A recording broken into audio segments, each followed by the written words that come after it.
Numerical आपके सामने है, लिखा है what is the density of methane at 127 degree centigrade and 3.50 atmosphere.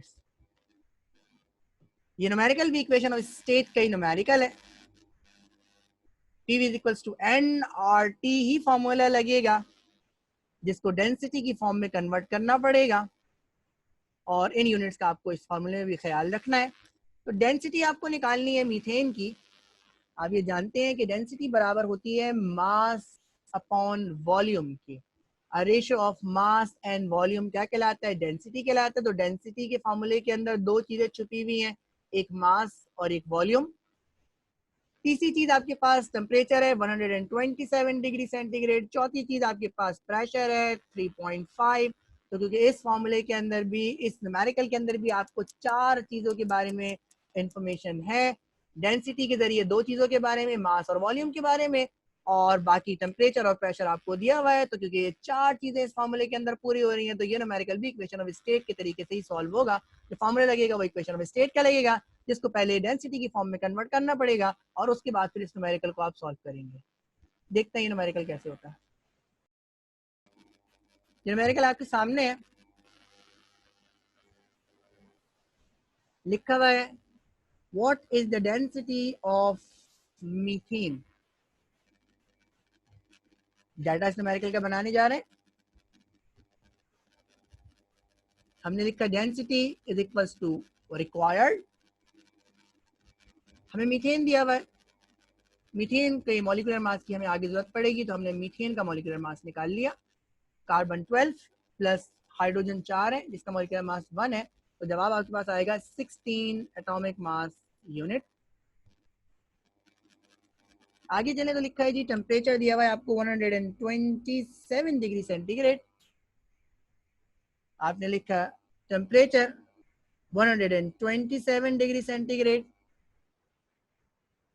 आगे चलें, आपको लिखा हुआ है जी 3.50 एटमॉस्फेयर। तो ये प्रेशर आपको दिया हुआ है, आपने लिखा प्रेशर 3.50 एटमॉस्फेयर। फैसला करना है जी कि इस पे क्या ये इक्वेशन ऑफ स्टेट का सवाल है। तो मैंने जिस तरह आपको पहले बताया है जी कि डेंसिटी का फार्मूला होता है मास पर यूनिट वॉल्यूम। तो दो चीजें तो डेंसिटी के फार्मूले से मिल रही हैं आपको, और तीसरी चीज आपके पास टेम्परेचर है, और चौथी चीज आपके पास प्रेशर है। तो चार चीजें इस न्यूमेरिकल के अंदर हैं। तो ये इक्वेशन ऑफ, ये भी इक्वेशन ऑफ स्टेट का सवाल है। और जब भी इक्वेशन ऑफ स्टेट के सवाल सॉल्व होते हैं तो आपको क्या लिखना पड़ता है? आपको आर की जरूरत पड़ती है। तो आपने आर की वैल्यू लिखी 0.0821 एटमॉस्फेयर डेसीमीटर क्यूब पर केल्विन इनटू मोल। अब आपको यूनिट चेक करनी है। तो आपने देखा जी प्रेशर की यूनिट क्या होनी चाहिए? एटमॉस्फेयर होनी चाहिए। तो प्रेशर की यूनिट एटमॉस्फेयर आपके पास है। वॉल्यूम की कोई इंफॉर्मेशन आपके पास है ही नहीं, तो आपको कोई परेशान होने की जरूरत ही नहीं है। टेम्परेचर की यूनिट केल्विन होनी चाहिए। टेम्परेचर की यूनिट यहाँ पे केल्विन नहीं है, तो आपको इसे केल्विन में कन्वर्ट करना पड़ेगा। आपने 273 इसके अंदर ऐड किया और ये बन गया 400 केल्विन। ठीक है जी। तो इस न्यूमेरिकल के अंदर आपने अब आप देखें तो आपकी प्रेशर की यूनिट एटमॉस्फेयर हो गई, टेम्परेचर की यूनिट आपकी केल्विन हो गई। तो अब इस न्यूमेरिकल को आप आराम से सॉल्व कर सकते हैं। अच्छा जी, इक्वेशन ऑफ स्टेट के फार्मूले को देखते हैं जो क्या होता है। PV is equals to nRT होता है, ये हमारी इक्वेशन ऑफ स्टेट का फार्मूला है। अब बात यह है जी कि अब हमें देखना है कि हमें क्या क्या मालूम है और क्या क्या मालूम नहीं है, कि इक्वेशन ऑफ स्टेट को हम इस्तेमाल करने के काबिल हैं या नहीं। चार चीजें दी हुई हैं, इसका मतलब है इक्वेशन ऑफ स्टेट का सवाल तो है, लेकिन क्या हमें इस इक्वेशन ऑफ स्टेट को मॉडिफाई करना पड़ेगा, ये एज इट इज ये इस्तेमाल हो जाएगी? इसको देखते हैं। आपने देखा जी प्रेशर की वैल्यू आपको मालूम है, वॉल्यूम के बारे में आपके पास कोई इंफॉर्मेशन नहीं है, नंबर ऑफ मोल्स के बारे में आपके पास कोई इंफॉर्मेशन नहीं है, आपके पास आर की वैल्यू गिवन है आपको, ये आपके पास नोन होती है, कोई मसला ही नहीं है। टेम्परेचर की वैल्यू आपके पास गिवन है आपको। तो अब आप इस फॉर्मूले के अंदर पांच में से तीन चीजें तो आपको मालूम है, लेकिन दो चीजें आपको अननोन है। ठीक है जी। तो ऐसी सूरत के अंदर अब आपने क्या करना पड़ेगा जी, क्योंकि अगर ये चार चीजें आपको मालूम होती हैं और एक चीज अननोन होती, तब तो आप इस फॉर्मूले को इस्तेमाल कर सकते थे। लेकिन अब आप इस काबिल नहीं है कि आप इस फार्मूले को इस्तेमाल कर सकें, तो आपने क्या करना पड़ेगा, आपने इस फार्मूले को कन्वर्ट करना पड़ेगा। और दूसरा मसला ये है जी कि आपसे पूछा भी डेंसिटी किया हुआ है, और जो डेंसिटी है वो इस फार्मूले के जरिए आप फार्मूले के अंदर डेंसिटी का कहीं जिक्र ही नहीं है। तो इसका मतलब ये है कि अब हम इस फार्मूले को क्या करेंगे जी, इस फार्मूले को डेंसिटी की फॉर्म में क्या करेंगे जी, कन्वर्ट करेंगे। और जब कन्वर्ट कर लेंगे, इस फार्मूले को ड्राइव कर लेंगे, तो फिर हम इस फार्मूले के अंदर वैल्यूज पुट करके डेंसिटी निकाल लेंगे। हमने लिखा जी फाइंडिंग डेंसिटी ऑफ गैस, हमने लिखा यूजिंग इक्वेशन ऑफ स्टेट।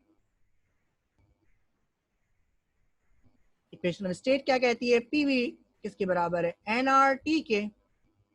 लेकिन आप जानते हैं, क्या जानते हैं जी, कि नंबर ऑफ मोल्स किसके बराबर होते हैं, ये बराबर होते हैं मास अपॉन मॉलिक्यूलर मास के।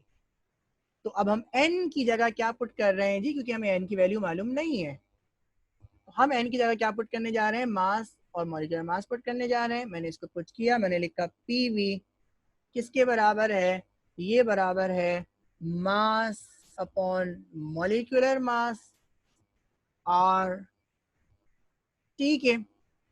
अब मुझे इस फॉर्मूले के अंदर क्या लेके आना है, मुझे डेंसिटी लेके आना है। और डेंसिटी का फॉर्मूला मैंने आपको जिक्र किया, ये किसके बराबर होता है, मास अपॉन वॉल्यूम के बराबर होता है। तो वॉल्यूम जो यहाँ पे मल्टीप्लाई हो रहा है, अगर ये यहाँ पे मास के नीचे आ जाएगा, तो हम इस रिलेशन को क्या लिख सकते हैं, डेंसिटी लिख सकते हैं। तो हमने लिखा जी, और मॉलिक्यूलर मास को यहाँ से हटा लेते हैं, तो मॉलिक्यूलर मास वहां जाके क्या हो जाएगा, क्रॉस मल्टीप्लाई। तो ये हो गया जी, पी एम किसके बराबर हो गया, m upon v r t के। ठीक है जी। तो हमने क्या लिखा, हमने लिखा लेकिन कि हम जानते हैं जी कि डेंसिटी किसकी बराबर होती है, मास अपॉन वॉल्यूम के बराबर होती है। तो अगर हम इस फॉर्मूले में पुट कर दे, तो हमारे पास फॉर्मूला क्या बन जाएगा, पी एम बराबर हो जाएगा डी आर टी के। ठीक है जी। तो ये फार्मूला आपने क्या कर लिया, ये फार्मूला आपने ड्राइव कर लिया। फार्मूला आपने इसलिए, अब आपके दिमाग में सवाल होगा जी कि ये फार्मूला हम डायरेक्ट ही रख लेते, हमें इतना सारा काम करने की जरूरत क्या थी। तो देखिए, आपकी किताब में जो फार्मूला दिया हुआ है वो इक्वेशन ऑफ स्टेट दिया हुआ है, आपकी किताब के अंदर डेंसिटी का रिलेशन नहीं बताया गया है। लेकिन इस न्यूमेरिकल के अंदर वो आपसे डेंसिटी के बारे में पूछ रहा है, तो उसूलन आपने वही फार्मूला इस्तेमाल करना चाहिए जो आपकी किताब में दिया हुआ है, और बाकी आपको कन्वर्ट करके क्या करना चाहिए जी, दिखाना चाहिए। तो ये ड्राइव्ड फार्मूला है, ठीक है जी, जो किससे ड्राइव हुआ है, जो इक्वेशन ऑफ स्टेट से ड्राइव हुआ है। तो आपको ये चाहिए कि ये फॉर्मूला ड्राइव करके दिखाएं, इसको डायरेक्ट यूज ना करें। लेकिन अगर आप इसको डायरेक्ट यूज कर लें तो भी कोई हर्ज नहीं है। ठीक है जी, हमारे पास फार्मूला ड्राइव हो गया। अब हम देखते हैं जी कि इस फार्मूले के हिसाब से हमारे पास चीजें पूरी हैं। तो आपने क्या देखा, हमारे पास प्रेशर की वैल्यू मौजूद है, हमारे पास मॉलिक्यूलर मास मौजूद है, डेंसिटी हमने निकालनी है, आर की वैल्यू कांस्टेंट है, टेम्परेचर हमारे पास मौजूद है। 5 में से 4 चीजें हमारे पास मौजूद है, इसका मतलब ये है कि हम डेंसिटी निकाल सकते हैं। इस डेंसिटी को निकालने जा रहे हैं, वैल्यूज पुट करते हैं। प्रेशर की वैल्यू कितनी है जी, 3.50। मॉलिक्यूलर मास कितना है, 16। डेंसिटी मुझे मालूम करनी है, आर की वैल्यू कितनी है, 0.0821। और टेम्परेचर मेरे पास कितना है, 400 केल्विन। ये मल्टीप्लाई हो रहे हैं, इधर आके क्या हो जाएंगे, डिवाइड हो जाएंगे। डेंसिटी को हमने अलग किया, 3.50 multiply by 16 divided by 0.0821 multiply by 400। Solve करें, जवाब आ रहा है 1.705, और डेंसिटी का यूनिट होता है ग्राम पर डेसीमीटर क्यूब, मास पर वॉल्यूम, मास का यूनिट ग्राम, वॉल्यूम का यूनिट डेसीमीटर क्यूब। तो डेंसिटी की वैल्यू हमने इस फॉर्मूले से निकाल ली। इस न्यूमेरिकल के अंदर हमें डेंसिटी मालूम करनी थी, और इक्वेशन ऑफ स्टेट को इस्तेमाल करते हुए पहले इक्वेशन ऑफ स्टेट की मदद से डेंसिटी की रिलेशन को ड्राइव किया, और उसके बाद वैल्यू को पुट करके हमने डेंसिटी को फाइंड कर लिया।